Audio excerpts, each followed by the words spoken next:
पूज्य गुरुदेव बताते हैं कि गायत्री कोई देवी देवता भूत पलित आदि नहीं, वरन ब्रह्म की स्फूर्णा से उत्पन्न हुई आदि शक्ति है, जो संसार के प्रत्येक पदार्थ का मूल कारण है और उसी के द्वारा जड़ चेतन सृष्टि में गति, शक्ति, प्रगति, प्रेरणा एवं परिणति होती है।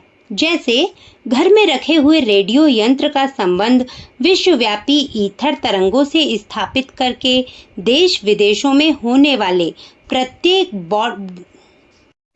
जैसे घर में रखे हुए रेडियो यंत्र का संबंध विश्वव्यापी ईथर तरंगों से स्थापित करके देश विदेशों में होने वाले प्रत्येक ब्रॉडकास्ट को सरलता पूर्वक सुन सकते हैं, उसी प्रकार आत्म शक्ति का विश्वव्यापी गायत्री शक्ति से संबंध स्थापित करके सूक्ष्म प्रकृति की सभी हलचलों को जान सकते हैं और सूक्ष्म शक्ति को इच्छानुसार मोड़ने की कला विदित होने पर सांसारिक, मानसिक और आत्मिक क्षेत्र में प्राप्त हो सकने वाली सभी संपत्तियों को प्राप्त कर सकते हैं।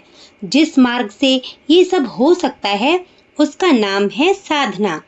कई व्यक्ति सोचते हैं हमारा उद्देश्य ईश्वर प्राप्ति, आत्मदर्शन और जीवन मुक्ति है। हमें गायत्री के सूक्ष्म प्रकृति के चक्कर में पड़ने से क्या प्रयोजन है? हमें तो केवल ईश्वर आराधना करनी चाहिए। सोचने वालों को जानना चाहिए कि ब्रह्म सर्वथा निर्विकार, निर्लेप, निरंजन, निराकार, गुणातीत है। वह ना किसी से प्रेम करता है, ना किसी से द्वेष। वह केवल दृष्टा एवं कारण रूप है।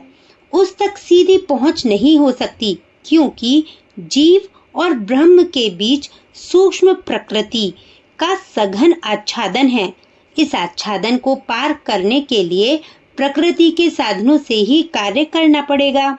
मन, बुद्धि, चित्त, अहंकार, कल्पना, ध्यान, सूक्ष्म शरीर, षट चक्र, इष्ट देव की ध्यान प्रतिमा, भक्ति, भावना, उपासना, व्रत, अनुष्ठान, साधना, ये सभी तो माया निर्मित ही हैं। इन सबको छोड़कर ब्रह्म प्राप्ति किस प्रकार होनी संभव है? जैसे ऊपर आकाश में पहुंचने के लिए वायुयान की आवश्यकता पड़ती है, वैसे ही ब्रह्म प्राप्ति के लिए प्रतिमा मूलक आराधना का आश्रय लेना पड़ता है। गायत्री के आचरण में होकर पार जाने पर ही ब्रह्म का साक्षात्कार होता है। सच तो ये है कि साक्षात्कार का अनुभव गायत्री के गर्भ में ही होता है। इससे ऊपर पहुंचने पर सूक्ष्म इंद्रियां और उनकी अनुभव शक्ति भी लुप्त हो जाती है।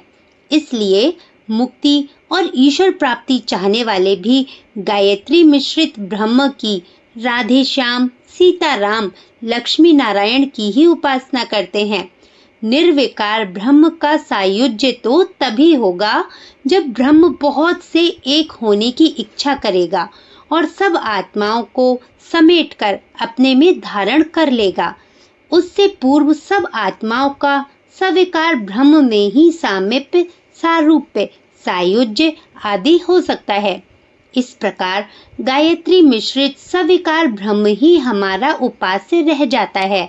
उसकी प्राप्ति के साधन जो भी होंगे वे सभी सूक्ष्म प्रकृति गायत्री द्वारा ही होंगे। इसलिए ऐसा सोचना उचित नहीं कि ब्रह्म प्राप्ति के लिए गायत्री अनावश्यक है। वह तो अनिवार्य है।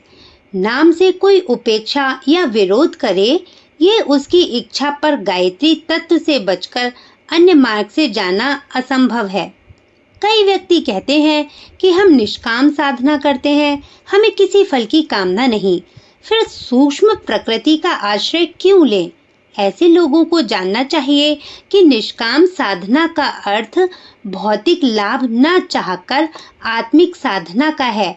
बिना परिणाम सोचे यदि चाहें तो किसी कार्य में प्रवृत्ति हो ही नहीं सकती। यदि कुछ मिल भी जाए तो उससे समय एवं शक्ति के अपव्यय के अतिरिक्त और कुछ परिणाम नहीं निकलता। निष्काम कर्म का तात्पर्य दैवी सतोगुणी आत्मिक कामनाओं से है। ऐसी कामनाएं भी गायत्री के प्रथम पाद के ह्रीम तत्व से सरस्वती भाग में आती हैं। इसलिए निष्काम भाव की उपासना भी गायत्री क्षेत्र से बाहर नहीं है।